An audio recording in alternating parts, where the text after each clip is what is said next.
everybody. Hello. And welcome to the podcast. If you're a longtime listener, Lizard. If you're a longtime lizard, dang it. This might not be the series I had for a you to really tune into. fun bit, but now it's ruined. If you're a longtime listener, you probably saw our very one-of-a-kind rise, sizzle away. And then you've seen us go through so many different episodes, and you've seen the dawn of new series. Dawn fades away. And now it's time to talk about war. I'm trying to do what they did at the beginning of the movie. Hey, hello, welcome to the podcast. We're talking about Planet of the Apes. We're talking about War for the Planet of the Apes. One of the best movies I've ever seen. Yeah. I'm putting it right out front right now. This is... Can I say what I thought about the movie? Yes, please. One of the best movies I've ever seen. This movie... It was... if you're a longtime listener, or if you've been listening to this... if you're a longtime lizard... If you've been listening to this series, you know that we've been really loving the Planet of the Apes movies. And particularly the first one. And then Escape, we were like, what the heck? This is cool. Conquest, I was like, none of the movies are going to be better than this. I was convinced. We got to Rise. I'm like, yeah, okay, this one's pretty cool. Dawn, I was like, holy cow. But this movie was like, it's no caveats. It's not like I'm just saying this for an action movie or for a movie made in the last 20 years or whatever. This is one of the best movies I've ever seen all time. And I love this movie. Sorry, Batman fans. This might be Matt Reeves. No, this is Matt Reeves' best movie. It's no contest. He's got nothing even close to this except for Dawn. Yeah. But I want to tell you a little conversation I had on a friend group thread while you were gone. Because I think this is pretty funny. No. I said... This is Peanut Butt? This is the Peanut Butt thread. I said, my peanut bros, y'all been Planet of the Apes. Sean Fadling said, love the reboots, looking forward to the new one. Oh, very nice. I said, just finished War today and am completely blown away. For a series with some amazing entries, I'm still astounded that someone could make a movie so moving with people mocapping apes. Sean, I just read that the home release of Kingdom is going to include a version with all the actors in the mocap suits, no apes.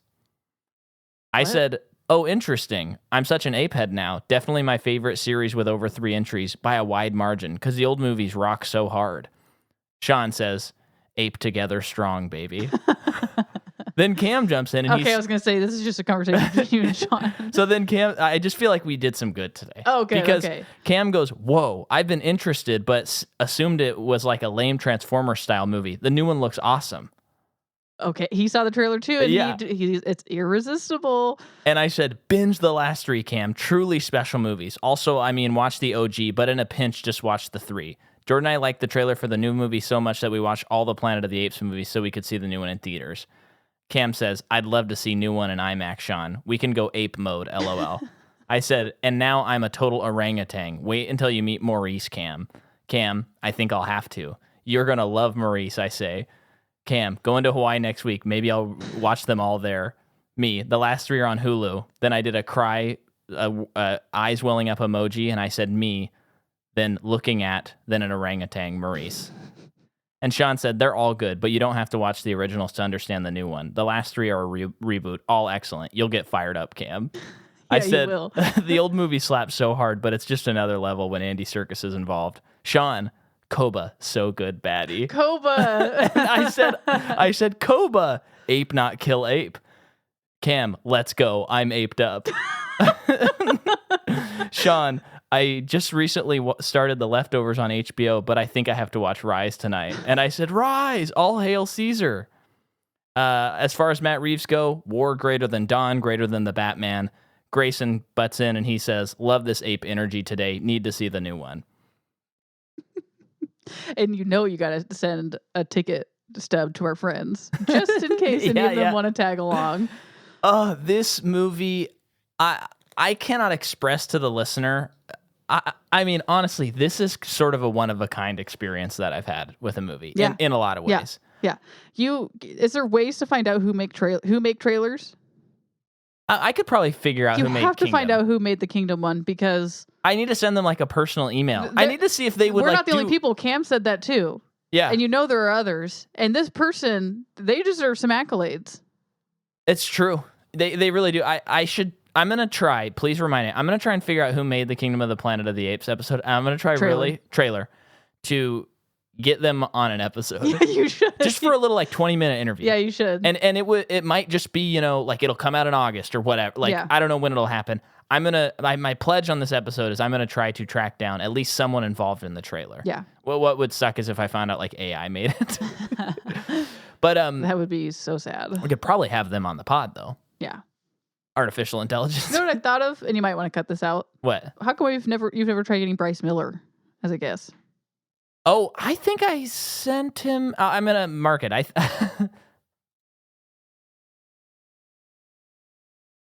think I have sent him a message, but I think I need to do it again. Yeah. Because I'd love to have him on. Yeah.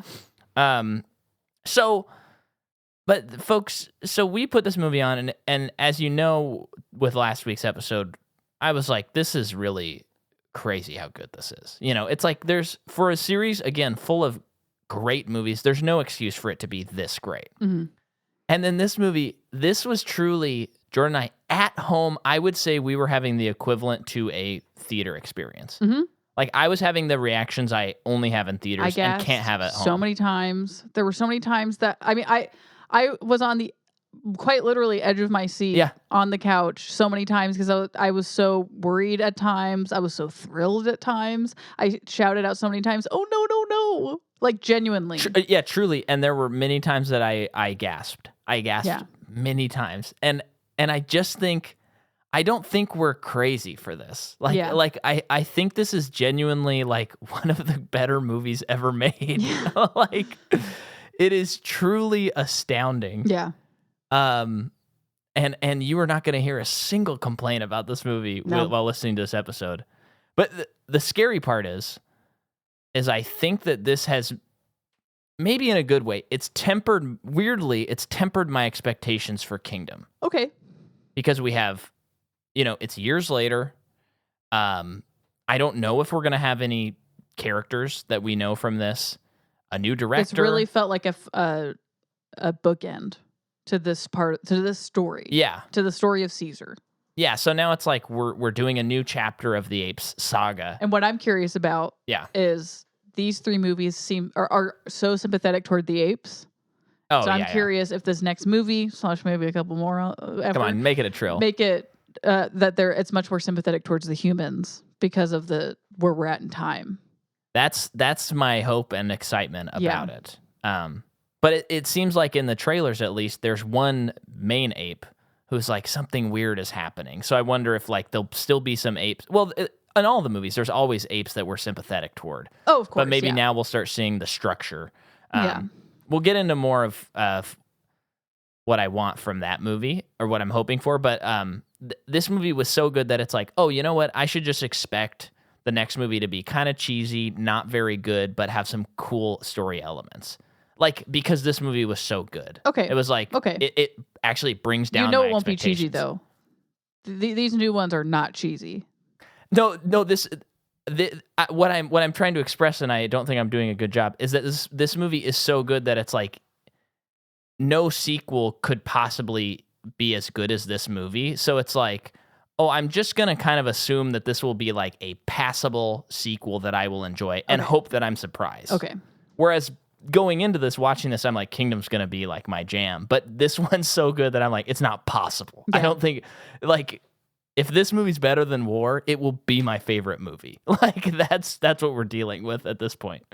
So yeah, should I get into who made it? Yeah. Okay. This is once again directed by Matt Reeves. It is once again written. So the last movie is written by, I'm forgetting the other two people, but it was them plus Mark Bomback. Was it Jaffa one of them? Yeah, Rick Jaffa and Amanda Silver. Okay. But this movie is just written by Mark Bomback and Matt Reeves. So yeah, the cinematography is Michael Saracen again. The music is Michael Giacchino again. Folks, I'm saying it, besides Incredibles, as you pointed out, this is Michael's best score. Mm-hmm. This score was mind-blowingly good. Mm-hmm. When they're getting ready to escape and the music is doing that kind of bouncy ding ding ding ding ding whatever it was, I don't remember the melody. Forget about it. Unbelievable stuff. Yeah. The movie comes out July 14th, 2017, a $152 million budget. Wow, that's a lot. In the U.S., it makes 146. Okay. Not great. But worldwide, it makes 489. Okay. So I think I'm pretty sure that's a pass. Yeah. A Flying Colors pass. Makes me wonder, though, with this new movie, if it doesn't outperform, I don't know if we'll get another one. I'm curious. Yep. But it sounds like they just do really well worldwide. Yeah. So that's cool. So after seeing a cut of Dawn of the Planet of the Apes, the studios are like, yeah, Matt, you want to make the third one? Because we'll give it to you. You're our guy. And they're like, so if you remember last week, he signed on and the movie was already like in pre-production, getting ready to film. And they were rewriting and doing all this stuff. He's kind of thrown on late in the process. This time they're like, there's no release date to fill. Take your time. You guys go and write this movie. Do what you need to do. So wow. This is a pretty, because if you remember, Dawn of the Planet of the Apes was excellent. Yeah. So this is a true testament to like, they gave him so it's like, could Dawn have been this good if they gave him more time to work on it? Is that what you're saying? Because holy cow. Yeah. Here's a quote that he had about the movie. This is going to be the story that is going to cement, he's talking about Caesar, his status as a seminal figure in ape history and sort of leads to an almost biblical status. He's going to become like a mythic ape figure, like Moses. Yep. Accomplished. Yeah. Then there's another quote, and this one's from Mark. And so there were plans to use Koba in this movie. There was a potential plan. More than what they did. So here's what Bomback says. If you stayed until the very end of Dawn of the Planet of the Apes, you hear Koba's breathing. We did that to give us a tiny crack of a possibility that we could revive Koba if we wanted to. Very early on in spitballing, we realized there was nothing more to do with Koba. I think that is smart. Yeah. Certainly nothing that would exceed what he had done in the last story, but we knew we wanted to keep him alive as an idea. In playing out the reality of what happened at the end of the last film, Caesar would be traumatized by having to kill his brother. That would have resonance, and we wanted to make sure that did not get lost. So the answer was that we could go inside Caesar's mind at this point and revisit Koba that way. And you did it. You did it, sir. Yeah. And you did it well. Yep, you did.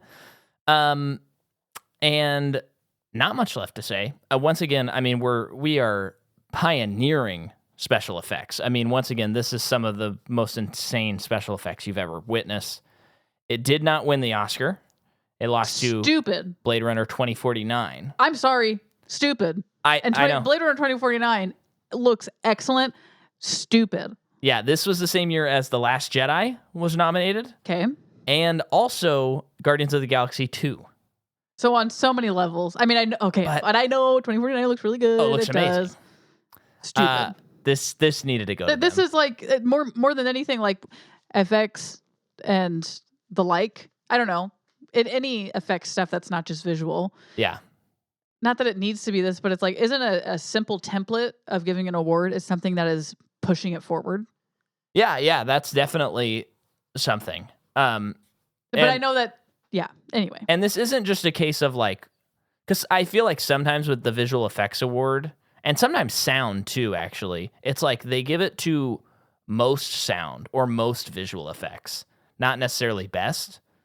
And so that's why, like, this year, it was amazing that sound went to Zone of Interest, which after seeing that movie, it's like, absolutely. Like, that is like half how the movie works. Yeah. And then Godzilla winning, it's like, the other movies, I think, like, technically look better than Godzilla, but awarding them for the budget that they did and the way they were able to, like, do this Godzilla movie and make it look better than the most recent Godzilla movies on a shoestring budget, it's like, yeah. That's the best visual effects of last year. But this one, I don't think this one is most visual effects, but I think it's also a case of most visual effects and best visual effects. Yes. It is like both cases are true in this case. There were so many times, and I know we've said this like since Rise, since everyone, this one though, I didn't feel this way. So the first two, Rise and Dawn, the beginning of the movies, I thought a little janky, but this is a few years ago. But throughout, as the movie went along, it all got so much better. Yeah. And then in this movie, I never felt that way. And there were several times in this movie where I thought that's a real ape.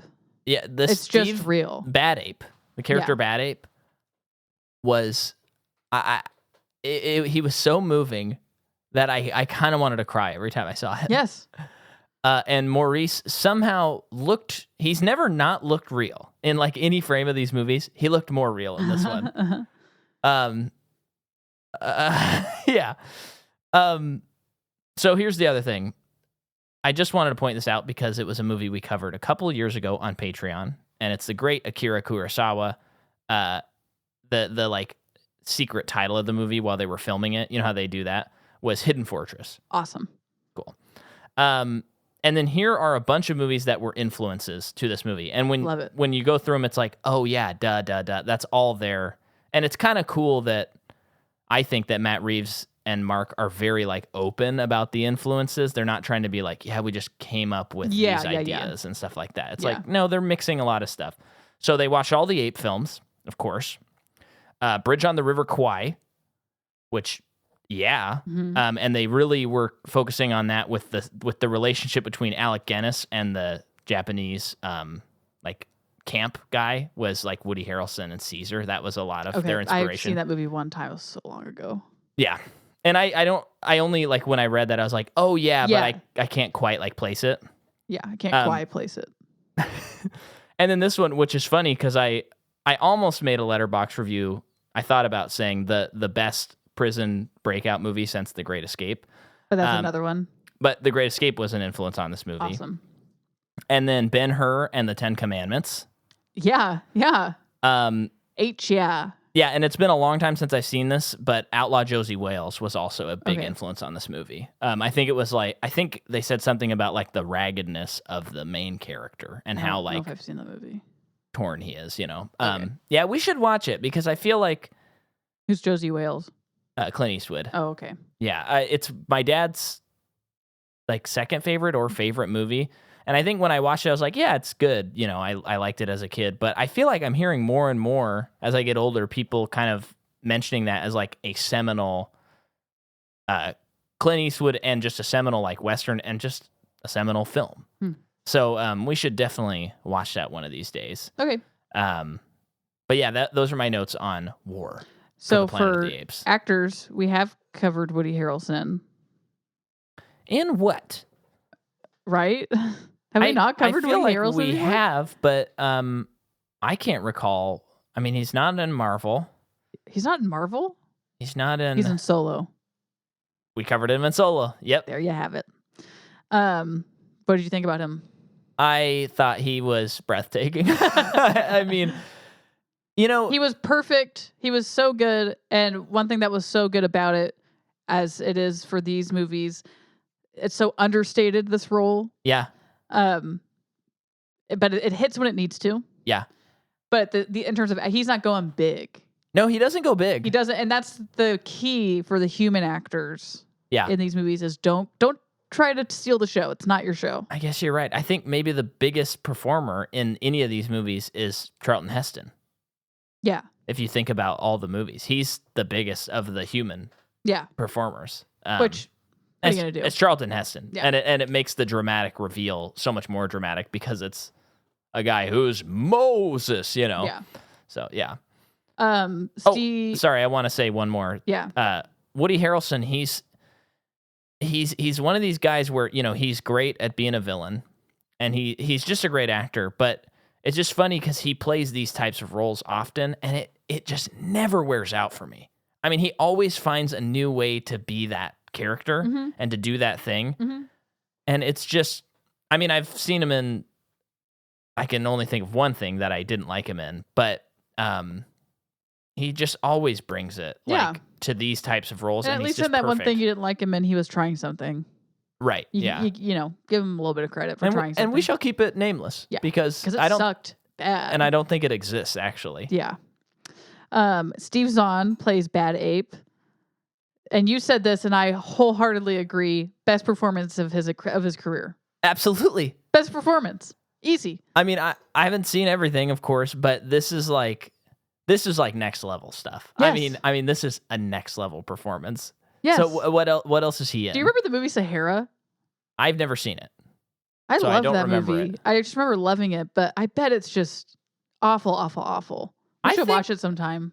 I think around maybe a year or two after that came out, I think that was like the joke you'd do when you were trying to make a joke about watching a really bad movie. You'd be like, oh, let's go watch Sahara as a joke. Well, he's in that. That movie's got to be so... Wait. That's McConaughey, right? Yes. Yeah. Very middling scores. Yeah. He's also in Joyride. I think, looking at the poster, this movie has a really weird trailer. This is the... I've talked about this on an episode. It was either this or the sequel to it that had a trailer in the theaters, and it's like a truck driver trying to kill these people. That scared me so bad. Yeah. Like I didn't know what to do with myself, and it was just terrifying. And now I watch it and I'm like, oh, this looks like a very bad horror movie. But it was so terrifying, and it imprinted on me in a big way. He was on the most recent season of Righteous Gemstones. He's in Your Place or Mine, Night of the Museum, Kamenora Rises Again. I guess they've turned that into an animated thing. He's in White Lotus. I bet he's in so much. I like how he's in everything, and you've named like one thing I've seen him in. He's a character actor. Yeah. Okay. Define character actor. I don't know what like the dictionary definition is, but it's someone who always shows up and is usually not the main character of the movie, and kind of like add some spice, some flavor, and often like makes the movie like maybe punch above its weight class a little bit. Okay. Like character actress Margot Martindale. Yeah. Nova is played by Amaya Miller. Yes. She was a little familiar to me. So she's in My Best Friend's Exorcism. Not what I would know her from. She's in Lights Out. So that's okay. What we've seen that's her in. The what's that guy's director's name? David F. Sandberg. Yes. That's his movie. Okay. I don't think she's in it very much. She's in The Waterman, Anastasia, not that one. I know. Trafficked, House by the Lake, MacGyver. That show that just won't stop showing up on my IMDb. I'm trying to see who plays Winter. Oh, the albino gorilla. And you should hit the other gorilla as well. Okay. Oh, Preacher, which is the one dude. He's kind of like our surrogate human outside of Woody, with the crossbow. Yes. Okay. He's played by Gabriel Chavarria. Okay. He's also in Low Riders, Freedom Riders. A lot of writers. Selena, the series, The Purge, like the first one. Wait, no, the show. There's a show? Yeah, I guess. Okay. Aquarius. That's the age of that. Other shows. Lake. You ever notice that like my whole thing, like I do listen to what you're doing, but it's like I'm just trying to find puns most of the time. I understand. It's like I don't really listen to your production notes. I know. Lake is played by Sarah Canning. That's the ape that his son had a thing with. Oh, okay. They were definitely together. She's in A Series of Unfortunate Events, the show, Vampire Diaries, so on and so forth. Okay. Winter, played by Alex Paunovic. Okay. Big dude. Big dude. Big Canadian, Croatian, Serbian dude. Okay. Winter. This Means War. Puppet Killer. Numb. The Silent Service. What a crazy character that was. Yeah. And then I'm assuming that other ape or gorilla is Red Donkey. Yeah. Let's just go with that. That is played by Ty Olson. He is an X2. He plays Mitchell Laurio. He looks familiar. He just looks like, your big guy that's usually on the bad guys team. Oh yeah. And he was in Rise of the Planet of the Apes as Chief John something. Cool, good for him. It's fun when series like reuse actors. I like that. He's in Thanksgiving. Oh, who was he in that? Mitch Collins. We did watch. Not to be confused with his character Mitchell Laurio in X2. I guess he gives Mitch vibes. Stop, what is it? I hate that. I hate that too. So he's giving Mitch vibes. Yeah. Unbelievable. This movie's unbelievably good. Yeah. Do we want to dive into the plot, or we got anything else to set this table with? I don't got much else. All right. So the movie begins, and they do something that I love right off the bat. The Fox logo is like different type of drums. Michael Giacchino, rung-gung, gung-gung, grrr, gung-gung. Sounds very foresty, sounds very tribal. Setting the tone already. Mm-hmm.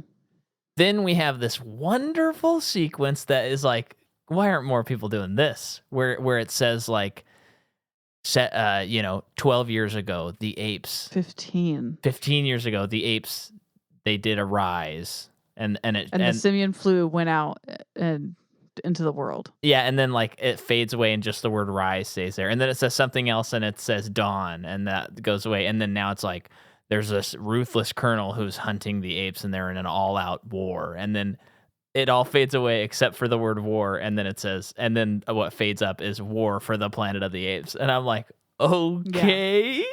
Very cool. Yes, and we see military dudes in the forest. Yeah, very Vietnam-esque. They're like, they have things that say like ape killer and stuff like that. And it's really just roaming through this crew, and they get to a point where they all stop because they see some apes up ahead on horses. Yeah. And they're calling into the colonel like, we see some, and then slowly, in the next shot, we see a gorilla with the crew. With the humans, and I gasped. We both said at the same time, I have it written down, okay. Are you serious? Already we're like, no, wait, because so they have these were the Koba loyalists that are afraid that if they went back to Caesar, they don't know what he would do to them. Are you kidding? The Dawn affected the outcome of this, so now there are these I think they're also afraid that there's no way the apes can win. I think that's playing in there too. Yeah. So try to be on the winner's side in their fear. And they're called donkeys. They're called donkeys, which took me for a while to remember, like, Donkey Kong, because they also make some King Kong references. Yeah, I know you said that, and I'm not saying so? It's not that. I think it's more that they're donkeys, like colloquially, like they carry equipment that they need. Yeah, that's true. Like that I could go. I could go for that too. I think just because they were doing King Kong references, it made me think that they were also doing Donkey Kong. Yeah. But yeah, they're. Oh my gosh. Yeah. So it's already like, are you kidding me? I know. This whole thing is so rich and crazy. I can't believe it. So we have our one dude who's kind of like our surrogate for humans. Sort of, yeah. Aside from the colonel, like I feel like a lot of what we see human wise is through his eyes, and it's not much. But he has a crossbow. That's how he's differentiated from everyone else. And he takes down an ape, and it's like an ambush. Yeah. A little bit guerrilla warfare, I guess. Yeah. Guerrilla warfare, yeah. Yeah. And this battle starts happening, and they're just mowing down the apes. Yeah. And there's something about this movie, these 3 movies. Yeah. That each ape death that you see hurts so much, probably because they're animals, actually, than any other movie in Marvel movie, people die all the time. Yeah. And it usually they kind of make sure that it's bad guys that are dying. Yeah. But like in so many movies, people are dying, and it just hurts. Well, it doesn't. In this series, it hurts way more than other movies I've seen. They've also really earned it for this movie. Yeah, I would agree with that too. As they say in Saving Private Ryan, earned this, and Matt Reeves did. But yeah, so there's this pretty excellent battle right off the bat. And the apes are able to turn the tide and defeat them. Yeah. They throw out like these smoke bombs. Yeah. And they have the cover, and then they just start like massacring the humans. Yeah. Then they save a couple of them. They like get hostages of a couple. And I think they get one of the donkeys too? No, they don't. No. Winter is with them at that time, the albino gorilla. That's right. And then we were both like, an albino gorilla? Yeah. Cool. And his name's Winter? Okay. Cool, yeah. Well, big Winter fans at first. Yes. So that's cool. All of that is great. And then Caesar shows up. Yeah.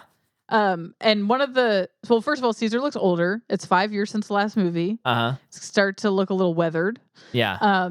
They put like gray on him. I know. He still looks so empirical, like an emperor. I found your Nona mentioned her uncle Caesar when we were talking. My Nona had an uncle named Caesar. Yeah, I was like, whoa, that's cool. Yeah. So anyway, go ahead. But yeah, one of the humans mentioned that they weren't even sure he was still around. Like there's like yeah, he's like, rumors that oh, you're here, you're still alive. Yeah. Like, we don't know. Yeah. It's like He's been it's already elusive. mythological at this point. Yeah. And one of the gorillas that's captured. Yeah. What does he say to Caesar? Well, I think they're like, oh, you're just gonna kill us. And then he's like, no, I'm going to show them mercy. It will show them a message, but I'm also going to show mercy. Yeah.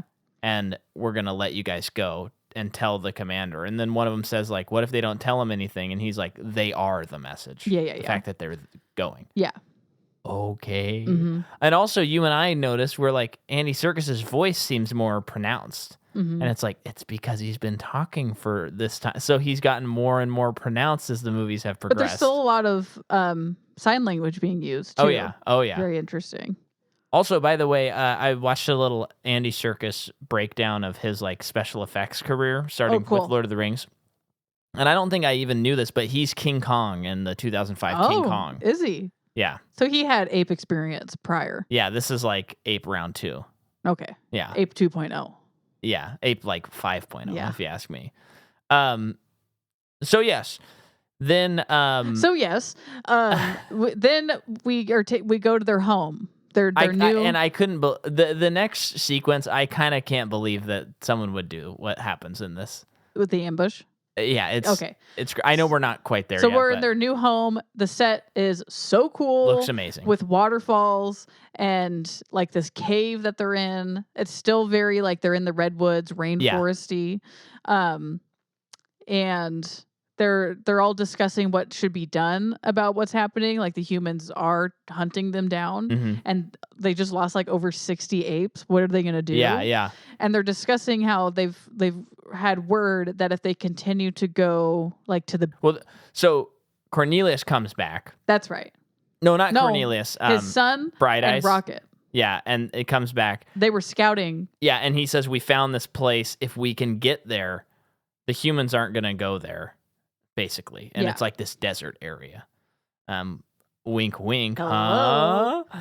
And so he comes back, and they're like, we can find a new home. And that's when Winter's like, we got to go right now. Yeah. And Caesar's like, you got to just calm it. And Winter is saying, like, we're not prepared, but then Winter in his fear is like, you guys have been away. You don't know how bad it's gotten. Yeah. But Caesar, being the leader, is like, we have to, have more of a plan than just wing bam boom leaving right now. Well, and I think as is pretty clear in his later scene, like Winter knows that the ambush is happening that night, and he wants him to get out of there. Oh, I thought that he left because remember, eventually at some point they're like, we don't know where Winter went. I thought that's when he left, was after that conversation. Yeah, but he said we need to go tonight, so he knows that the ambush is happening, and he's trying to like not let on and be like, let's get out of here and maybe. Well, I just thought he was scared, and then he left and was like, I'm just gonna go to the bad guy's side, and then he goes there and he tells them what's happening, and then they knew to come. Oh, maybe. I thought he knew. Okay. I guess we have to watch it again. Both work. Okay. Too bad. We have to watch it again. So then I feel like we're kind of going to plow through this weirdly enough, even though there's so much. Yeah. It's just too exciting. Caesar is asleep with his wife. And, well, he's not asleep, but with his wife and baby Cornelius. Yeah. Cornelius. Yeah. And they have this super cool place. Just the set just looks so cool. Yeah, where there's amazing. A waterfall, and then he sees these green laser lights through the waterfall just zipping down, and he goes up and he finds a cable, and it's like, okay, they're here. I feel like this scene to me, I was like, oh, this is why they hired him to make the Batman. Sure. The that way, in the first scene, I would say. Yeah, the way the sequence played out, it's just clever ways of showing things that we've seen 100 times. So it's like, oh yeah, you would hire this guy to make the 7th Batman movie, and we all see it and we're like, yeah, that's cool. It's not that different in a way, but it's also like different enough that you're just like, yeah, the Batman rocks, Yeah. Yeah, and actually he does like a trial run for like that famous shot in the trailer where the machine guns are shooting at Batman. I don't remember. Oh, Even though it was in every times. trailer, Yeah. and it's a great scene where he's Yeah. like in a hallway and like guys come in and you're just seeing the flash of the guns and Batman going through the room, and that happens in this movie. Yeah. Caesar, that happens to Caesar as he's fighting someone and the gunshots light up the room. John Wick first. You have to give cred. Isn't this movie John Wick 2? I think this is before John Wick 2. Let's find out. Right? What did this movie come out? 2017 in July. So here we go. Jordan is looking it up. 2017. That was earlier. I think it was a March movie. John Wick? I think John Wick was a March 2017. How come it's so hard to find? February. I bet. Do you think all of them have been February? Because the newest one was. Yeah, I think the newest one was actually March, but yeah. No, I'm pretty sure it was February. It was March 6th. I'm pretty sure. Stop. May is Parabellum. Okay. And then John Wick Chapter 4. Here we go. One of the best movies ever made. Another 10 out of 10 movie, as War for the Planet of the Apes is. March. What does it say the date? March 24th. Oh, I was wrong on the day, but I was close. Man, if I had nailed that day, that'd have been really impressive. That'd have been like a Griffin Newman level pull. But John Wick 1? Huh? John Wick 1? Oh, okay. Yeah, Why not? We've already covered this on previous episodes, but it's not like we retain that. October. Okay, so I'm just Anyway. Okay. So they're getting ambushed and they're like secretly navigating through the camp and stuff. We're seeing these green lasers, they're stopping them, all of this stuff. They're trying to stop them. Yes. Then so who was the one that attacked the one in the hallway? That was Rocket. Rocket got him. Yeah. Rocket's my guy, by the way. Rocket rocks. Probably there is a definite portion of it is because he shares the name with Rocket Raccoon. Absolutely. But Rocket's my effing guy. And he looked, so in Rise, I feel like he looked a little wonky. He looks a little wonky, but I think it's because I think he's looked consistent throughout. Yes. He doesn't have as much hair. That's what I was going to say. He's like a little too shiny, or something. And then in the second movie, I feel like he was almost there, but it was still a little bit not there. This movie, I was like, this unbelievable. And again, I'm not actually complaining about the other three. I think he still looks pretty incredible in all of them. Remember in Rise, though, when he was king of the hill? Yeah. And he was mean to Caesar, and then Caesar was like, got him right back. And he made him do he had to put out his hand.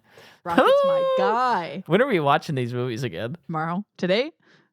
Well, there's no time tonight. Come on. And there's no time to die. Okay, I don't want to talk about that. This ambush happens. It's amazing. Jordan and I are on the edge of our seat. Yeah.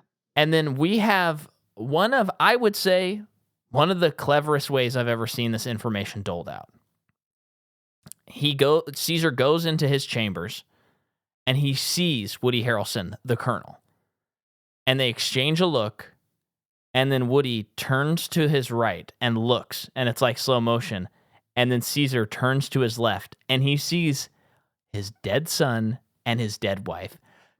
It's so... This is so... Rips your heart out. But what I want to say is... So first of all, that's just clever how that information is revealed wordless. But on top of that, it's a very fine line to walk where it's like, these are important characters, at the very least, to Caesar. So in some ways, it's like John Wick. You need to see him kill the dog so that you want to kill this guy. And they're choosing not to do that in this movie. And it's like, that's a tough tightrope to balance. Like, do you show it? Do you not show it? And it works so powerfully that we see it as Caesar sees it. Mm-hmm. And, we even have a POV shot from Caesar earlier on in this movie where everyone's reaching out their hands to him. Mm-hmm. So it's like the movie is Caesar's perspective for the most part. So it's the right choice. But then he tries to attack the Colonel, is unsuccessful. The Colonel starts shooting after him, and he has to take cover. That's right. But he does jump onto the rope. He does jump on the cable, is starting to climb up toward him, and he cuts the rope. Woody does. Yeah. And yeah. I think also with all you're saying, how it's all revealed is very good. Yes. It's then on great top of that, it's like he storytelling. did just murder his wife and son in cold blood. He just did. Yeah. Especially it breaks your heart too, because they do it in the last movie, but you just assume it's even more in this movie with his son Bright Eyes, that he of course is going to ascend the throne someday. Yeah. and he's like coming of age when this moment is happening. The scene, Caesar tells him, "Stay here and protect your brother and mother." Yeah. And it's like he couldn't. Yeah. That broke my heart. And then this happens, and then Caesar gets back, and he's frantically looking for his son, his baby, Cornelius. And you're just like, you know, I'm like, I know that the baby's not dead. I know the baby's fine. They wouldn't string that along. Yeah. But it was still a huge relief when he came around the corner. Yeah. So when Cornelius was fine, it was great. But these movies are dour. All of them are dour. So it's like no one's safe. The only hopeful movie is Battle for the Planet of the Apes. That's the only movie that has hope. And you do have to, it doesn't necessarily say there's hope. I'm reading into it that there's hope. It seems hopeful to me, a hopeful ending. It's the only one that ends hopefully. How does that one end again? That's the one where it shows the lawgiver years after the battle, and there's humans and apes together. Right. In the class, basically. Right. And the Caesar statue is crying. Good stuff. Good stuff. So, the other thing about this is, and this is also tough, where it's like Bright Eyes was a really big part of Dawn. So you're just killing a major character. Yeah. But I just feel like the way the movie's presented and the way it follows through, I didn't feel like, oh, what a waste. They just killed him to get rid of him. It felt like very necessary for this movie. Yeah, a big inciting incident. Yeah. Once again, though, I'm like, Judy Greer, you didn't have to show up for the sequel where you have like even less than this funny one. But She's she got was a weird in this. career, though. I know. And I looked up character actor. Yeah. To get the actual, like, you know, dictionary definition, and it's an actor that plays usually eccentric parts and usually does like minor roles and supporting roles and not necessarily like a lead. And it was funny because the little thing that popped up, it showed just like 2 images of Michael Stuhlbarg, and I'm like, yeah, or Stuhlbarg, is it Barg? I can't remember. But I'm like, oh yeah, that's a great example. Great character actor. Where's he been? He was in everything for like 5 years. Everything. Oh, he was most recently, from my memory, in the new Doctor Strange movie. Because he's in both of those. Yeah, I know. I'm just telling you my most recent thought of that's what he's in. I bet he's in a bunch of dumb Netflix shows. But he's in, oh my gosh, yeah, because I'm just now thinking he is in so many franchises. It's crazy. Yeah, and now we've gone through guy is like, the John Wick. And now we're headed to Michael Stuhlbarg.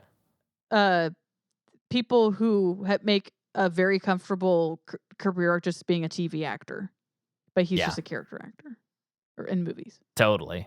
After Doctor Strange, he was in the Staircase miniseries on HBO. Yep, he was in Bones and All, the Luca Guadagnino whatever movie about the cannibals with. What's his face? Oh, that's the Call Me by Your Name guy? Yeah.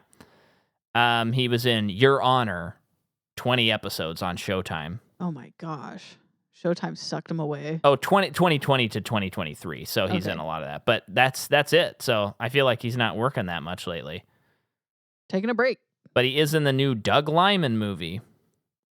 Who's that? Which stars Matt Damon, Casey Affleck, Hong Chow, Paul Walter Hauser, Ron Perlman, Alfred Molina, Michael Stuhlbarg, Ving Rhames. What is this? I hope it's better. Who is that? It's the guy. It's Born Identity, and the guy who made Roadhouse most recently. So it's gonna be a pretty bad movie. Follows 2 robbers who must go on the run with the help of one of their therapists after a theft doesn't go as planned. Add to watch list. If anyone got inundated with Roadhouse ads, and thought, this is probably a fun time. I like Jake. Yeah. And you think like, horribly maybe I don't think anyone's thinking this anymore, but it's like, let's just flip it on and see. Well, Mike and I, we tried watching that movie. That's the fastest we got out of a movie in a long time. And it sucks because it's our boy Jake. Well, but I have to just talk about it. Post Malone is in like the first scene doing a fight. He's fighting, and it's like, okay, this doesn't look great. And leading up to this, the director was very outspoken about how he was upset that this wasn't put in theaters. Yeah, I'm all for that. Be upset. Yeah. And then this movie's starting, and it's like, doesn't look great, but whatever, Yeah. Let's let the movie Also, catch its legs. What's going on with the sound? This is like Oh, the sound was really bad. And I'm saying this in a very facetious manner. This is like if Tenet was hard to understand. It was, like yeah. Tenet was like the most compressed and easy to understand thing in the world compared to this movie. It was bad. And then there's this fight with Post Malone. Whatever you care about Post Malone. Yeah. And at one point he does this, like, his big last punch of this fight. And Mike and I were like, it happens, we're like, was that CGI? His arm was like, the punch was CGI. The punch was CG. It looked worse than a video really game. bad CG. And we rewound it to confirm, yes. And then we were like, and we knew it was, but it was like, we must be wrong. Yeah, that's so why then we like, rewound it. Let's just watch a little bit more. We watched maybe the next scene after that. We were like, this. You're now understanding, like, oh, Amazon this made has the a right stink. call. The Amazon, whoever makes these decisions, saw a screener of this movie and like they made the right decision, which sucks to say. Yeah, this movie would have made no money in the theaters. Oh, it was awful. It was so terrible. And we even fast forwarded to another fight scene just to see, because they were really touting the action. Yeah, and it is like some of the worst action I've ever seen in my life. It was really bad. Really, really terrible stuff. I think, and I've never said it until now, but I think Jake is going through a real bad patch. He's having a tough time. He got really ripped in the last several years. For a while. It's been probably a decade plus. It's been a while. I feel like since Southpaw. Southpaw, because he was Nightcrawler, and then his next movie was Southpaw, and he gained like 60 pounds or something. Since then, he's only gotten bigger, which is just sad. He looks great though. He's not in the like gross zone for me. He still looks fantastic. Well, he always looks fantastic. It's Jake Gyllenhaal. Yeah, but he's just making some really boring choices. Well, I feel like he's going for like fun, a little bit more. And it's like But I feel like it's like, Jake, when was the last time you picked something that challenged you as an actor, not challenged you physically in the gym? Yeah, that's a good point. And it would be Nightcrawler. That'd be the last time. Yeah, because we follow Jake, but it's like so many movies that he's come out with in the last like decade are like we don't even finish or even start because it's like, I think Ambulance is a lot of fun, and I think he's really fun in that movie. And I'm glad he's in that movie, and he should just keep being in Michael Bay movies. Do all your fun with Michael Bay, then do some serious stuff. But let Michael Bay do fun because his movies always look good. They're not gonna look like Doug Liman movies. That's true. Whether you like him or not, they will look good. Yeah. But we're talking about War for the Planet of the Apes, and I actually apologize to War for the Planet of the Apes that we spent this much time talking about 2024's Roadhouse. So where are we at? I'm gonna shut this door. Just tell me where we at. Where are we at? His family is killed. Okay. So his baby is okay, and then basically the next scene is, okay, guys, we're leaving. Everyone is getting ready to go to where they scouted the location. And Caesar gives Cornelius to Lake, who seemed to be his older son's love interest. Yeah. And she seems to be a caretaker. Yeah. So he gives her his child to take care of for the journey. And then he says, I am going to meet you guys later because I need to go seek revenge. Yeah. Now this is the beautiful this is it. Like this is the movie. Yeah. He chooses revenge over his people. Yeah. And later this will all come around when he realizes he has become Koba. Yeah. So this whole movie, well, he's afraid he has. But he has. Maurice tells him, later in the movie, it's like you have chosen to be like Koba. Yeah, but I think there's another moment later on where he again is presented with the choice. Yes, yeah. But yes. That's the struggle. Yes. And so again, this movie, and this is when we're talking about sequels. This is how you build upon them, where it's like this is totally its own movie, but watching Dawn of the Planet of the Apes makes this movie all the richer. Mm-hmm. So he's gonna go through this struggle where he's Gilmore. Please don't open the door again. Gilmore, come here. Oh, he's gonna open the door. We just closed it because you came in here to be with us. Good boy. Sit. Koba, sit. Koba, sit. Good boy. Lay down, Koba. So he's like, I'm going to leave. I may not make it back. And Maurice says, or he's like, Maurice and Rocket? Maurice, Rocket, and what's that other gorilla's name? I'm going to look it up. I don't remember, but they're like, we're going with you. And I love, doesn't Maurice say like to make sure you come back? Yeah, he says that's why I'm coming, to make sure that you do, when he says, I may not make it back. Maurice, MVP of the series. And I wonder if it's Luca. That's it. It's Michael Luca. Adam Thwaite. Let's give him a little, because we didn't talk about him. Yeah, go Thwaite. He's also in the BFG. The BFJ. Horns. Does some voice acting. Okay. And yeah, looks like he does some Resident Evil stuff too, like voice acting. Video games or movies? Video games, and then Ninjago stuff. Oh, okay.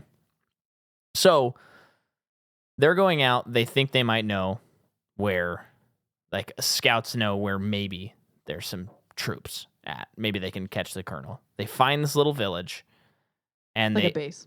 Little base, and they find this guy come out, and he's like, whoa, whoa, whoa, puts his hands up, he has something like wood, and he sets it down, and then he reaches for a gun. And again, this series... Oh, that thing. Sorry, I forgot about that part. This series is just, it's so like kind of rated R, but it's not. Yeah, I know. Because Caesar, without thinking, like, it is war. It's just PG-13, like, heroes of movies, or protagonists, I'll say. Protagonists of movies are usually so reluctant to kill, which is a good thing. But it's like, it's war. He's reaching for his gun. I shoot him dead. Period. That's it. There's nothing to discuss. That's it. So he does that, and then they find this little girl who cannot speak there. And you notice she has bloody nose. Oh, yeah. Looking back now, yes.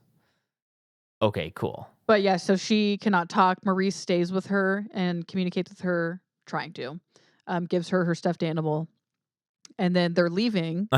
And Maurice has the little girl, and Caesar says, "We cannot take her. We can't take her. We can't provide for her." And Maurice says, "I understand that, but I can't leave her."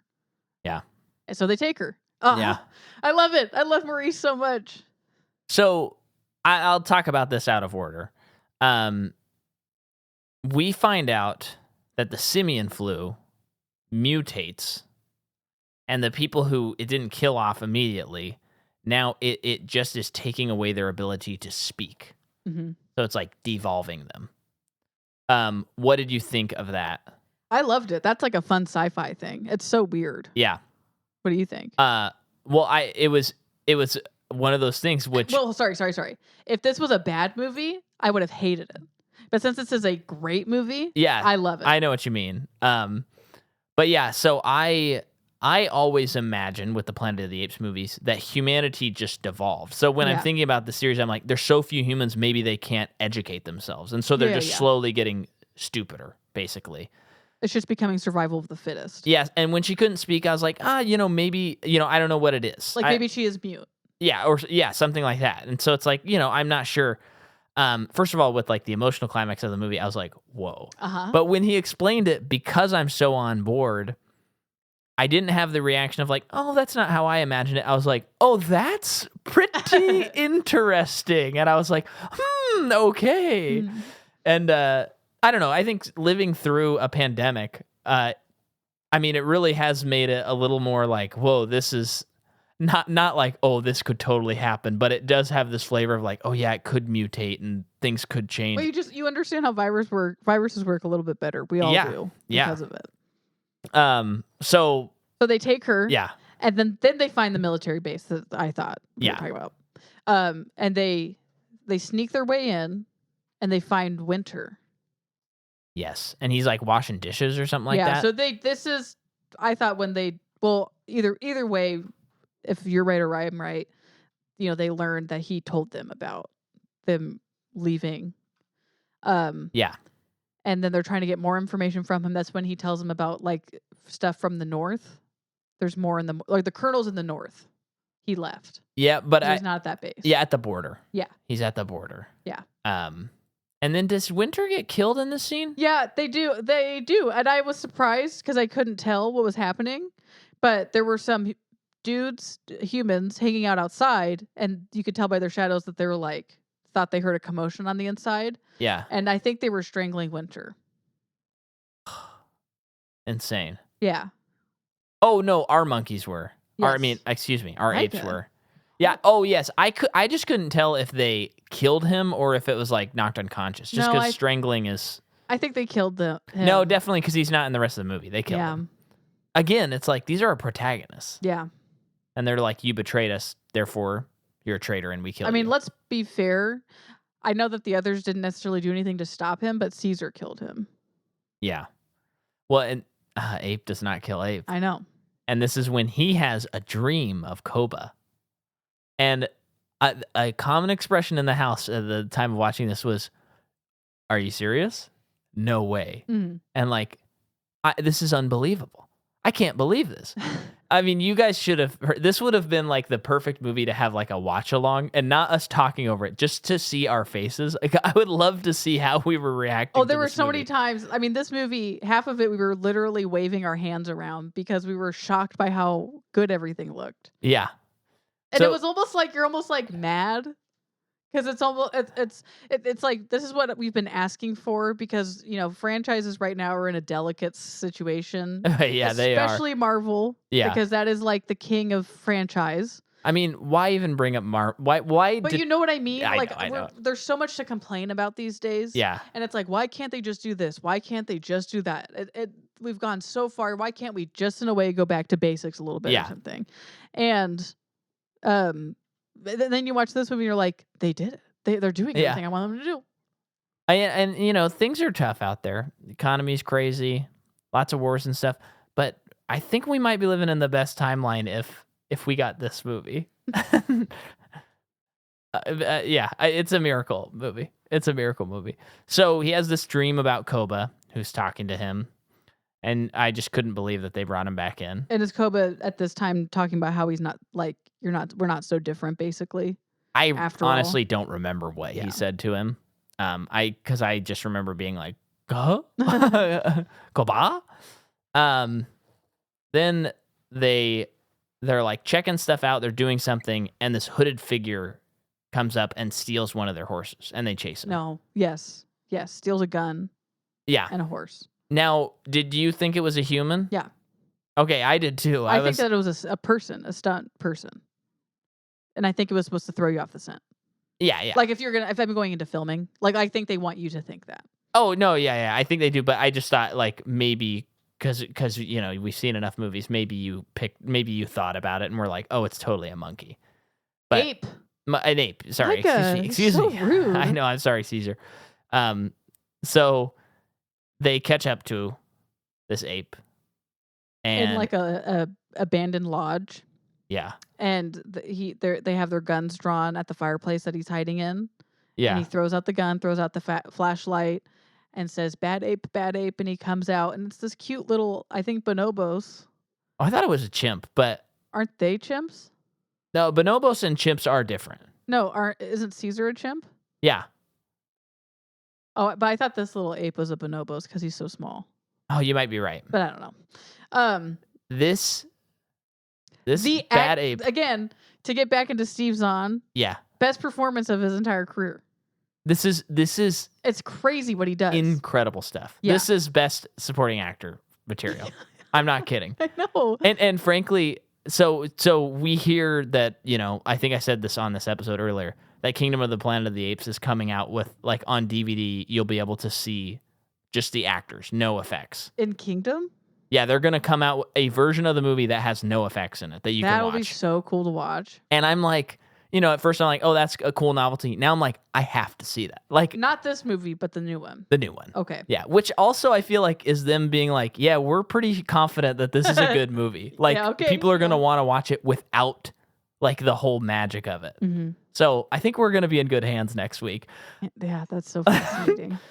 Well, and I think this next one seems like it's going to have maybe the least amount of humans in it. What? What are you talking about? I guess I understand what you're saying. Yeah. Or at least I don't think there's going to be any speaking humans. So it's going to be like... Yeah, we'll see. Yeah, I don't know. Yeah. We're in the countdown. We're less than a week away of recording.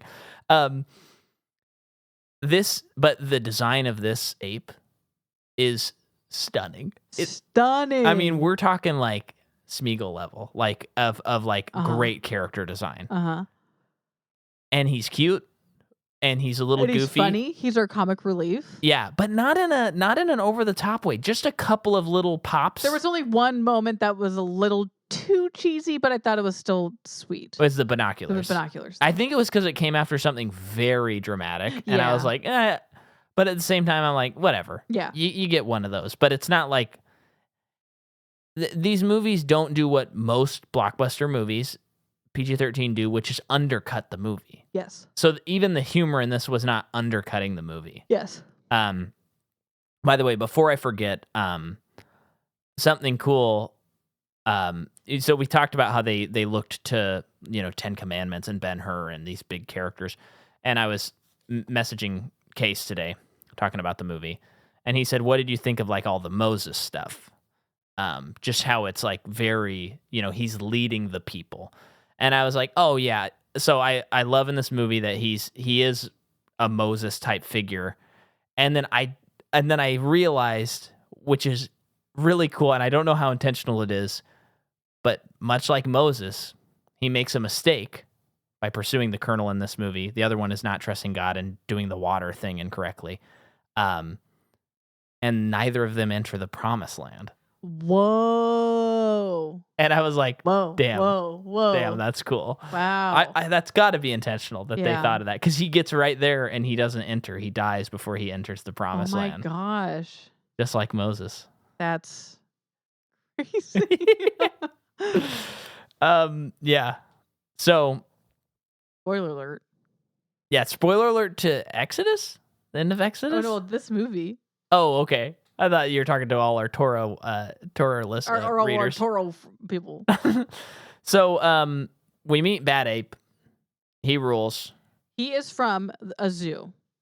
And they're like, so there are more of you. Basically, like, he's not from where they were from, where they were tested on and given the drug, basically. Which implies that the flu has spread and there are probably millions of apes that out are now there talking and intelligent. And it seems like, to me, like if I put it in a word, I'd say like there's a kingdom of them, perchance. That's interesting. Yeah. It's a pretty interesting thing to say. So, yeah. And he knows where the colonel all is. All the apes that he was with died. Yeah. Did he say that humans killed them? I don't remember. But he's been living alone here where it's safe. Yeah. And he's trying to get them not to leave. I'm sorry, I'm smiling. I'm thinking about a scene later in the movie. But, they're like, we are trying to get to this base for this colonel, yada, yada, yada. And he's like, no, you don't go there. He's like, actually, you guys just stay here forever with me. Yeah. And at that time, Nova kept picking up trinkets and stuff. And he's like, no, it's mine. But then he's like, no, she can have anything she wants. Just stay here. Yeah. And then they all go to sleep. And him and Caesar are talking a little bit more. And Caesar explains that they're trying to get to this colonel because he killed his wife and son. Yeah. And Bad Ape's demeanor completely changes. And he says that he used to have a baby that he lost. I'm forgetting this, but yeah. That's what got him to change his mind. And he doesn't get into it, but I'm assuming that his baby was killed by a human. Okay. Yeah. I don't know if it was killed by the colonel. Uh-huh. But to him, it's like, oh, if we do this, I can probably avenge my own child's death in some way. Yeah. By helping you. So they set off to go there. And I'm just like, I couldn't even fathom where this movie is going. Yeah. And what's going to happen. I don't know if you felt that way. I had no idea. I truly had no idea what was going to happen in this movie. And one thing I really had no idea about was, I'm like, I know Caesar is not in the new Kingdom of the Planet of the Apes movie. I knew that going into this whole series. But I was like, I don't have a clue whether they're going to kill him. Well, that's up until the moment he died, I was like, oh, that's cool. That's the beauty of the series, because in the first movie, it's like a few thousand years after the present time of that movie. Yeah. You're talking the 68 movie. Yeah. So, it's like more or less have 2,000 years that they can figure out and do whatever they want. Yeah, it doesn't have to run into the prequel problem, which is like, oh crap, all this happened like a month before this movie came, or they this can movie, let it breathe. or whatever. Yeah. So, yeah, Bad Ape rules. The little girl has a little Nova sign that she finds. Mm-hmm. And we're like, huh? And then the next note I have is Luca gets stabbed. And I don't remember. So they find the by base. They find the base, yes. The fortress. It's a fortress, like in the side of a mountain. And they're scouting it out. Looks great. Oh, it looks so good. They're scouting it out, and a couple dudes, humans, find them and like scale the cliff and surprises them. Mm-hmm. They kill the humans, but Luca gets stabbed in the process. Yeah. And again, before that, when they were leaving the lodge, there was a tree that was blossoming, and it was pink, and it was very sweet. And Luca gave flowers to, which is such a calling card, but gave flowers to Nova, the little girl, and it was so sweet because Maurice has accepted her, but I think as a whole, it's like wary of all humans. Yeah. Even though she's a child, and it's just like she's a human, she's not an ape. Yeah. Can't fully accept her. Yeah. But him doing that, it was so sweet. Yeah. So then in the next scene, he dies. Is this also where they find like the cross that the apes are like? Yes. Well, okay. Yes, pretty much. Yeah. But yeah, he dies. And again, any ape death, it is just like a stab to the heart. It just feels so heavy. It truly does. So he dies. And then, they find like apes crucified. Yeah. Essentially. And the interesting thing is they're in such a way that is very reminiscent of the first movie when our humans were slowly getting into the territory of the apes. There were it was all set up the same with the two logs, like it looked like an X. Yeah. And it looked like they had like ape skins. Yeah. On it. I don't really remember if it was like dead apes. I always felt like it was just skins. Like just I feel like in warnings. 1968 it wasn't dead apes. That feels like a little too. I agree. Plus, I don't think they they had revealed I don't think by that point they'd revealed that, there were apes, even though that's the title of the movie. Yeah. And that movie was just markers that they can't go any further than that. Yeah, that's the forbidden zone. But yeah, it's just so interesting that we see it in this movie and the humans are doing this. Yeah. But they find one ape, or Caesar notices one ape that's not dead. Yeah. Yeah. So he cuts him down, trying to figure out what's happening. And the ape, I think the ape dies, or it can't get anything out in time. Oh, we didn't talk about before that they happened upon humans that were murdered. Oh, but they couldn't speak. And part of their crew, and they couldn't figure out why they were executed. Yeah. And the one that was still alive couldn't speak. He also had a bloody nose. Yeah, we were like, okay. Yeah. Later on we find out. But anyway, Caesar is surprised upon and is captured. Yeah, and we find out that all of the apes have been captured. I think I said out loud, I was like, no, they got everybody. They got everybody, and Jordan. His little son is running after him behind a cage and is saying, "Father, father." Yeah. Oh, it's almost too much to handle. So now the movie takes like a sharp left turn in a way. Kid was not expecting this development. The rest of the movie, they're in this camp. Yeah. We have like an hour and a half left. Well, huh? Caesar has been captured. Woody Harrelson knows he is the man that he needs to take down. He's got all the apes. What are they going to do? The only apes that are not captured You can't yawn. is Maurice, Rocket, Bad Ape. Yeah, I think that's it. And Nova. Yeah. And so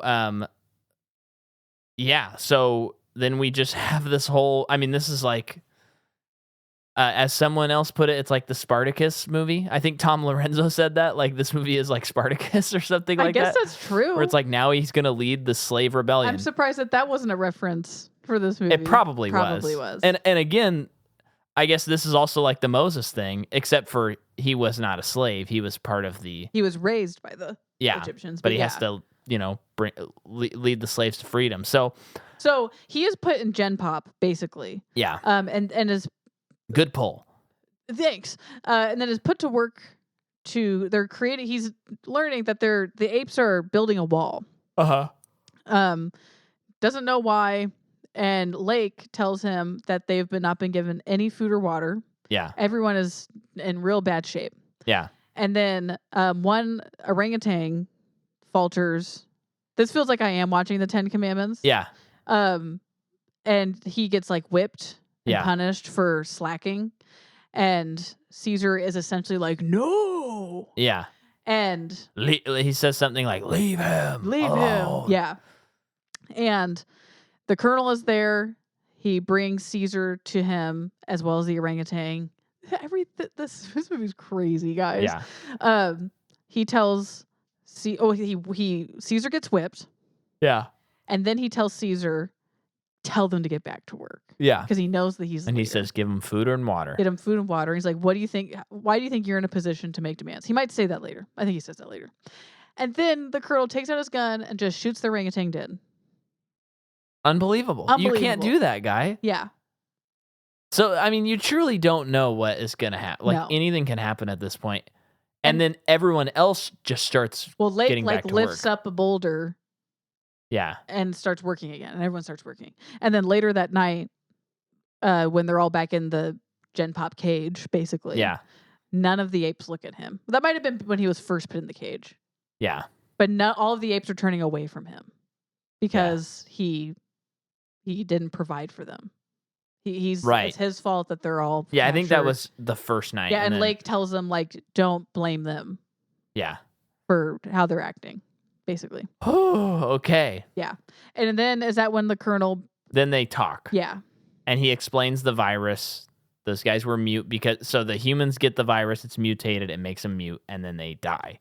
Or no, they don't die. They just cease speaking, and so he's been killing them and like burning everything that they have to stop that part of the virus from spreading. Because I think he's basically saying what you're saying. Yeah, where he's like, humans are just becoming like you; they're devolving, and we have to nip that in the bud. So it's like eugenics in a way from his thinking. As you got to cut off that part so that the humans can continue. Yeah. On top. And then he even says that he killed his own son because his son stopped speaking. In a PG-13 movie. Oh my gosh, dude. Then on top of all of that, he said that there are more troops coming because not to take on the apes, because he's a danger. So there is like... Isn't that wild? There's like a troop of people that are coming that are like doing their Apocalypse Now mission to take down this guy who's in the, the middle of the jungle. This guy's like gone rogue. Yeah. Yeah. And he thinks he's protecting the human population. Yeah. And in a way, maybe he is. Maybe he's not. I don't know. Okay. Things just got so real. And he mentions how this is a holy war. Uh-huh. So this, we've talked about how all these movies are about something. Mm-hmm. And this is truly, looking back on it and stuff, it's like, this is how mythology starts. This is how history gets rewritten. This is how religions start. All of this stuff, that's what this movie is about. And oh man, Kingdom, you got a big task ahead of you, but I think they're in such a sweet spot. I think after this jumping movie. ahead 300 years, that's the move. Yeah. Although no Maurice. Yeah, but cool orangutan. Yeah, who throws the apple. Yeah. Oh, I can't. When I see that shot, I might stand up and go,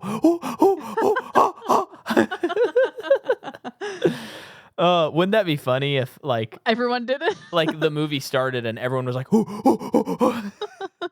it wouldn't happen. But so speaking of Apocalypse Now, our rogue apes are like checking out like the sewer system underneath, and there is written Ape Apocalypse Now. Cool. I'm all for it. And they're looking around.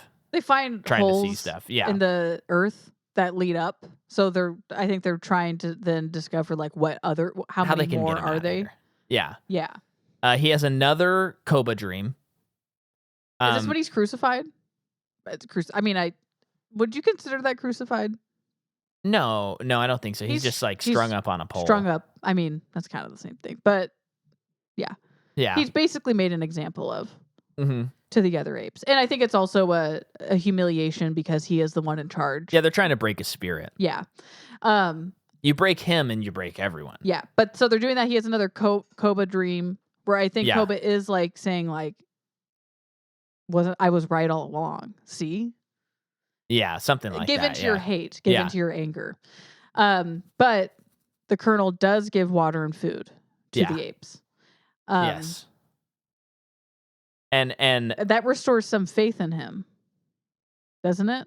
Well, so then one ape, the donkey, comes up to him, and he's like, "Here's your food," and then he throws all this water on him, and then the colonel's like, "We'll see if he's alive tomorrow," because he has like water that's literally freezing on him. Yeah. And the next day, he is alive. Yeah, if you ever want to see apes, in a snowscape, this is your movie.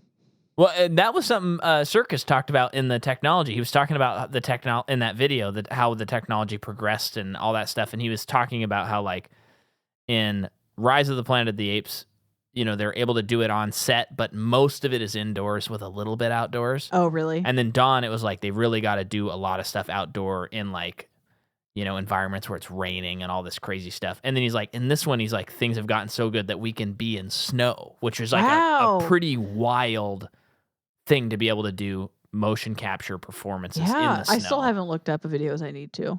It's wild. Yeah. So yeah. Also that video, it's funny. They just have him framed weird. It looks like he's leaning too far forward when he's talking to the camera. I love behind the scenes stuff like that. Yeah. Sometimes it feels like someone was too creative. Yeah. In directing it, stuff like that. Well, this one looked like they told him, like gave him a chair, and he just leaned forward the whole time, like he's too excited. Yeah, but it was also weird because it's like Vanity Fair or one of these things. Like it's like I think it was Wired. Okay. Like, it's like a big magazine, but it's like they just have like royalty free music playing in the background, and I'm like, at least like have someone do like some like drums or something that's like thematic to any of these movies that he's talking about, instead of like boom. Yeah. You're like, what? I saw this. This just reminded me of it. This just came across. I feel like this pops up every once in a while, and it's someone shares this video of like best interview moment ever in any interview ever, and it's the behind the scenes of Lord of the Rings extended, and it's Elijah Wood and the Dominic, prank, whatever his name is. Yeah. Is Monaghan. Monaghan? No. That's Michelle Monaghan. Michelle Monaghan. I don't know how to say his last name. Yeah. But yeah, it's just so funny. Yeah. If you don't know what we're talking about, just write Elijah Wood and whatever his name is interview, and you'll find it. It's so funny. So then that night, he's put in the cage, and Nova comes down, and the apes have like saved food for him, and she brings him food, and she gives him a doll. And the doll payoff, unbelievable. Yeah. Unbelievable. I just thought it would be like, oh, he knows there's a human. But to have the pay, I mean, I just can't. Wait, what's the payoff? That's what gives Woody Harrelson the virus. What? That's why he gets the virus. I never put that together. Well, I just thought that all of them have the virus. And in the scene, it pans over to the doll. The doll. Oh, in the scene, that last scene. In for the him? last scene. Oh, I think I just didn't put it together. That's bananas. Yeah. Oh my gosh. I know. How cool is that? But yeah, it's cool that they're still kind of figuring out what to do. And Nova, being a human, but I don't think it's just being a human, but she just walks right in. Yeah. Not trying to be undercover or anything. She just walks right in as if it's like some divine purpose. Yeah. Which mythologically you could say so. Yeah. And finds Caesar. Oh, yeah, you're right. Yeah. And gives him water, gives him food. Caesar's been communicating with the other apes. Has Rocket been captured by this point? No. So Rocket makes a diversion so that they can save Nova. Yeah. Get her out, and that's why he gets put in prison. Yeah. But now, he also is helping from the inside. Once he's in there. Yeah. From the inside. Yeah. That's what I said. Huh? I said he's helping from the inside, and you said, yeah, once he's in there. Yeah. I thought you were saying like before he was. Yeah. Anyway, doesn't matter. So do you think so? As the movies go on, I don't even know if they'll do this, but we know that Nova is the name of the person that Taylor, is supposed to breed with. Is his mate. Yeah. Do you think it's a possibility that they're writing or want to make it that there is like a mythological like woman Nova, and that's why there's one later? I think it's too early to tell. It could be there though. That I don't could know be something why, they could that do. seems like that's something the humans would latch on to. I don't know why the apes. I guess I understand why the apes would, because she helps the apes in a very dramatic way. They name her Nova. Who knows? He names her Nova. Doesn't Taylor name her Nova? This is worth looking up here. Nova. Can you talk about what happens next while I try and figure this out? Rocket gets captured, and then him and Caesar can start to communicate on what to do. They start saying that they need to get the children out first. But I think Rocket knows that there's stuff underground. I can't quite remember exactly, and I need you to help me. Yeah, let's see. So I'm going to jump to this Nova thing. Nova was the first inhabitants of the new planet that the Icarus astronaut crew encountered, but was captured by a troop of apes. They were taken to Ape City, where she was used by Dr. Yalen for blood transfusion. Yeah, it doesn't say when she got her name. I don't know why the apes would name her. But I don't know how she would have a name, because the humans don't speak. Taylor speaks, and he can give her the name. Oh, right. I forgot that. Yeah. That just, I guess, yeah, maybe he did. I'm just trying to think if the apes named her, maybe maybe they're students of history and they wanted to name her after a human that saved them or something. I don't know. Are you looking something up with that? I'm just looking it up too. Okay. Yeah, if you find something, I just feel like if you write, like, where did Nova get her name, it's just going to pop up. This is a Reddit thread. Great. It seems Taylor originated the name Nova, not the apes. Oh, okay. So I guess it's just a nod in this movie? Yeah. Okay. All right. That's kind of strange, but it's okay. So at some point, the donkey gorilla in this movie is talking to Caesar, and Caesar asks him if there's anything left of him to save. Get out of here. Come on. Get out of here. Come on. Yeah. Love it. Yeah. And then so now they're like planning this whole escape. They're digging holes. There's this great scene where Bad Ape like pops up, and it's like it is real. It is actually real. That is real. And it's not like a puppet, or it's like that they just found that ape. Yes. This is like a Maurice situation. Yes. So they're going to get him out, but there's also like water coming through. It's a whole thing here we go. But before that happens, this moment hit me so freaking hard. Nova says, "Am I ape?" She signs "Am I ape" to Maurice. And Maurice says, "You are," and he points at the little fender thing she has, and he says, his first words, he says, "Nova." Nova. I got chills. I could not. I got chills for like the millionth time in this movie. Believe it. I could not believe it. Yeah. So now there's water in the tunnel. What are they going to do? The bonobos start throwing poop at the guards to confuse them. Chimps. Oh, that's the chimps that are doing that? They're apes. Just call them apes. Okay, the apes start throwing poop. Don't worry, Case will be able to clear up what's what. He's an ape head. So they're throwing poop. They're distracting them because they got to get the kids out, but they got to get a key to get the kids. It's all this business. The big escape is happening, right? Well, I love how they do with that guy, where that guy comes into the pen. Yeah. And then Rocket lures him with poop. Yeah. And another ape, I'm trying to remember exactly. Oh, he like falls down the hole. Yeah. And then he throws the keys up. Yeah. Just great. Yeah. It's just great movie stuff. So then they're getting the kids out. The Giacchino score is hitting new heights. Yeah. Yeah, the babies are getting out from up top through crawling, going on cables across, while other apes are going underground. Yeah. And I think... no, they go across to go to the adults, and then they go underground. Yeah. And I think already Maurice has said that, told Caesar that he's acting like Koba, right? Like before he even got captured. Yeah. Okay. So then Caesar has his chance, and he goes up to the generals. quarters. Mm-hmm. And he goes in there. So that him and Rocket were the last people to go into the hole. Yeah. And Rocket is like, "What's wrong? What's happening?" And that's when Caesar says he's got to go find him. And you just know, like, it was point of, like, if it wasn't point of no return before, it's point of no return now for him. Yeah. He is like really making this decision. Yeah. So yeah, he lets Rocket go and he goes up to where the Colonel is. Yes. And I think around the same time, the humans realize the apes are all gone. But they're no, not yet. Oh, okay. The people coming from the north. Yeah. So all of the baby apes are escaping and running across into the forest. And then out of nowhere, and this was tense. It was so again. I was tense. like, I don't know what's going to happen. Our butts were clenched. It is true. So much butt clenching. But yeah, the rockets start coming in and hitting the base. Yeah, it's shot so well. Yeah, good job, Matt. It's because this is one of the best movies ever made. Yeah.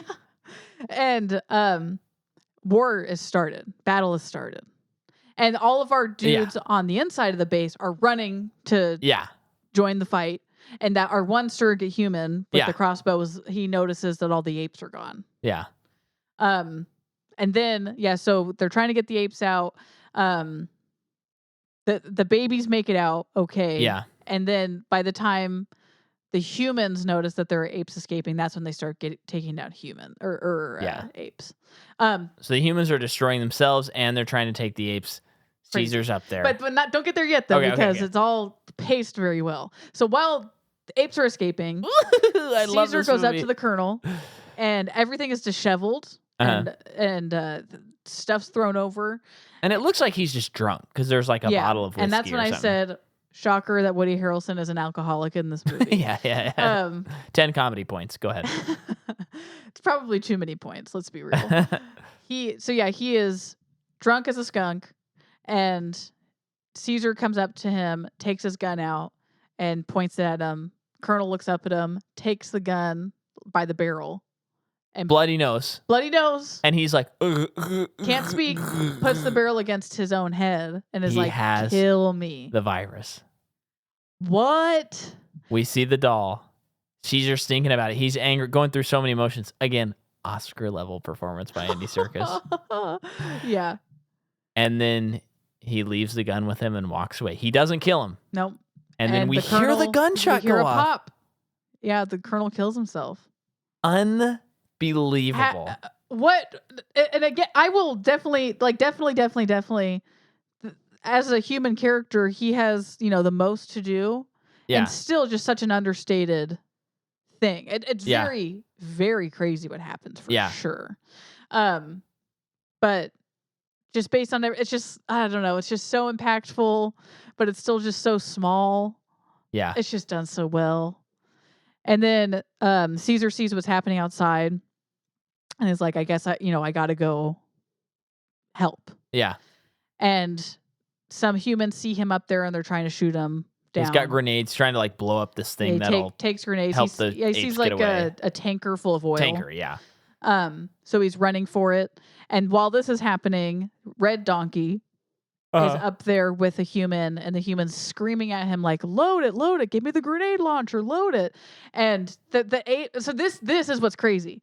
Yeah. That human, that dude at the machine gun thing, notices the apes are escaping, and he moves his gun over and starts mowing down apes. Yeah. And again, like I've said a million times, you're feeling every death. Yeah.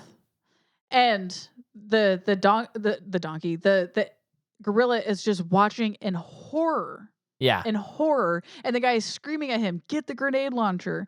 And then he turns around to get it, and then he sees Caesar running. Yeah. With grenades. And then he sees the tanker, and he knows what's about to happen. Guy's still screaming at him. Yeah. And then Caesar's running, and you're like, he's going to do it. And then he gets shot with a crossbow. Yeah. I was a little surprised that this happened.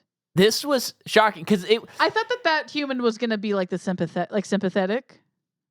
Oh, I wasn't expecting that. Well, I just expected the scene to go differently, and there's just enough. This is what I'm realizing Matt Reeves is so good at. It's like this. What happens is what we expected, but it happens in such an unexpected way that I did not know what was going to happen in this scene. Yes, I was surprised that it was that guy. Yes, because the scene before when Caesar's talking to the colonel and the colonel's giving him all the exposition of like the virus and stuff. Yeah. And he talks about the dudes that he executed. The guy looked surprised. Like he didn't know that that's why they were executed. Oh, okay, or like yeah. He's surprised like he's hearing this all for the first time and is like, maybe this guy's a little off his rocker. Yeah. So that's why I thought maybe there was a little bit of like red flags in the back of his head. Guess not. But so he gets Caesar with the crossbow, and it's just all paced just still so well. So Caesar's just down there, he's not doing well, and the guy's reloading his crossbow to do his finishing kill. That guy is still yelling at the gorilla to do it, and then we see the guy just explode. The crossbow guy just explode, and it cuts back to the gorilla with the grenade launcher. He is the one who saved Caesar's life. Yeah. And what's so sad is that human behind him shoots him and kills him. Yeah, that's like the only moment he gets, this little redemption moment. But it's like, I just feel like in other movies, like he would shoot the tanker for Caesar, and then he'd get away for longer and maybe kill some more people. But his only heroic moment is just killing one human to save Caesar, and that's it. And he doesn't even have like I did it, I've changed. He's like immediately killed. And I just think that it's just those clever things that put this movie a cut above most movies I've ever seen. And you feel bad for that ape, man. You do. And Caesar throws the grenades at the tanker, blows it up, and it blows up the whole base. Chain reaction. And I didn't even consider what could happen when that happens on a mountain. No. Good Caesar stuff. barely gets it out. Barely gets out in time before it all explodes. Yeah. And so giant explosion. The army that's been battling it out catches up. They all run up, and some of them you see a tank goes over the wall. And then you see some dudes come back, and they're all cheering like, "We did it! We won! We won! Caesar is watching like, "What? This is crazy!" And then we hear something off screen, and he looks slowly up at the mountain. Avalanche. And it still took me a second to figure out what was happening. Freaking lanch. And he's looking up, and then he looks back, and one human sees him as everyone's cheering. Yeah. And then collectively, the entire crowd stops because they see this ape. And one of them points his gun at Caesar. Yeah. And then the avalanche happens. Caesar runs into the woods, into the forest. It's so crazy that, so humans were fighting humans. Yeah. And ultimately humans are the reason that humans are killed. Yeah. Just like they posit. That's the whole point of Planet of the Apes. Our original movie. Yeah. But these humans just won this battle, and they see an ape, and they're like, now we got to go back to the other thing we were doing. Yeah. Kill this ape. It's just crazy. Yeah. And this avalanche looks really good. That's a great point. Yeah, and like, at least for movie logic, to me it makes sense that apes could climb high enough and hang onto trees strong enough to survive an avalanche. I don't know if it's actually possible. I mean, I don't know if it's possible just because apes don't live in these climates. Yeah, but these are smart apes too. They are. So they do that and they survive. And you're like, and I was like, wow, so Caesar like lives through this trilogy. That's what I thought. So they continue on they're going on their journey. They're escaping from the humans. They get to the wasteland in Barbie. They get through they go through terrain that at first is very reminiscent of Two Towers. Yep. And then is very reminiscent of obviously Planet of the Apes. Yep. And then they get to a beautiful reservoir lake on top of a mountain setting that is just gorgeous. It looks like the sun's setting. Everyone's happy playing. Nova's still with them. So they must have been doing this for, like, he must have just, like, there's no way for him to have medical attention. Yeah. And he's just on this big journey. Because the little montage, it's like they've gone a long way. Yeah. I mean, technically, we know they're closer to New York now. Well, I guess. There was no nuclear war yet. Yeah. As far as we know. Yeah, that's true. So then... I guess I never really... Oh, no. Yeah, never mind. But yeah, so they're there, and they're sitting there, and they're happy, and Maurice is like, you did this, you know? Yeah. You let them out. And then Maurice notices that he's mortally wounded. Yeah. And oh my gosh, it's like just trying so hard not to cry while watching it. And Maurice is saying with words that everyone will remember what you did. Oh no, he's saying your son, Cornelius, will know who his father was. Yeah. And the apes will know what you did. Yeah. And even now it makes me tear up. Because these characters are so good. Yeah. And then it's like him saying that allows Caesar to rest. Closes his eyes and he dies. Unbelievable. And Maurice is just saying like, Caesar, Caesar. And then he dies. Looking over paradise. Yeah, he doesn't enter the promised land. And though he became like Koba, he didn't fulfill Koba. Yeah. Like he didn't fully go there. He didn't fully give in to his hate. Yeah, and that's the end of this 10 out of 10 perfect movie that you can just watch anytime. It's just there. And I just had to say, one of the biggest life regrets I'm realizing I have is that when we started this series, I saw on Amazon there was like a 10-disc, $100, all movies, including the Burton movie that doesn't exist, all movies. And I was like, I did the math and I was like, with renting and then getting stuff from the library, it'd be cheaper if we just didn't do that. It's one of my biggest life regrets. That and not seeing RRR in theaters. Oh, don't even bring that up. This movie is truly something special. And by now, if you've made it this far, you've seen the movie. And it rocks so hard. I love it so much. I have nothing else to say about it. I'm so interested and can't wait for the new one. So a couple things regarding Kingdom of the Planet of the Apes expectation or the future of the series, because there's a couple of little, just tiny things that I'd love to get cleared up eventually. Or if someone can say, here's why, Micah. So number one, Nova. Why? Is it significant or is it just random that there's a Nova then and a Nova now? Depending, The other thing is there is a nuclear war mentioned if this does go to 1968 movie, and it seems to posit that there is no nuclear war in this series. But how we get mutants? So I'm curious about that. We need the mutants. I suspect that there will be mutants. There will be mutants. If they make more than one kingdom, like if they make like another trilogy. But that's something I want answered. And if there's some way that someone could explain to me, this is where you have to probably just let it go. But we do have Rise is starting in like 2011 and the world looks like 2011, but the old Planet of the Apes movies do posit that the ship left in like the 60s or 70s, something like that. So if there's some way that someone can clarify that in my mind, that would be great too. Okay. That's very specific, tough. and I think that one is one you just have to let go. Yeah. For like the continuity of my the brain world, just but updates it. Yeah, I just like to think of. We talked about it with Case in the episode that's not out, so you haven't even heard our conversation where he views these movies as like the first cycle, and it leads to 1968, and then that leads to the second cycle, which is the loop. Oh, so this happens again. Yeah, and he brought up, which I was like, oh my gosh, that is freaking awesome. So this cycle the cycle one happens, the Rise, the Andy Serkis cycle. This is like timeline first, and then when Zira and Cornelius go back in time, they carry the simian flu. Sure. To the humans, which kills all the humans and kills not all the humans, but dogs and cats. Dogs and cats. Sure. And I was like, oh my gosh, yeah, they would still have the flu and they would infect Checks them. out. Perfect series. Yeah, I love it so much. This is like my favorite series now.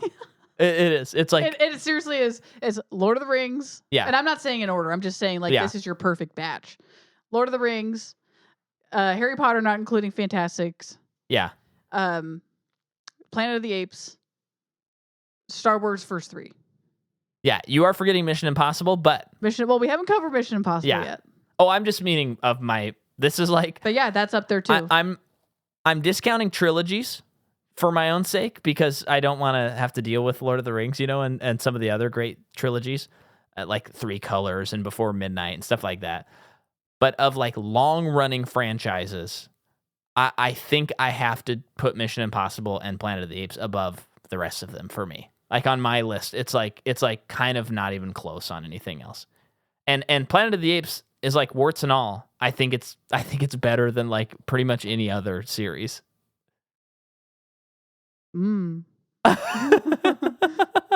So thank you for listening to this series. We have one more episode. And hopefully hopefully many more. Yeah, that's what I was gonna say.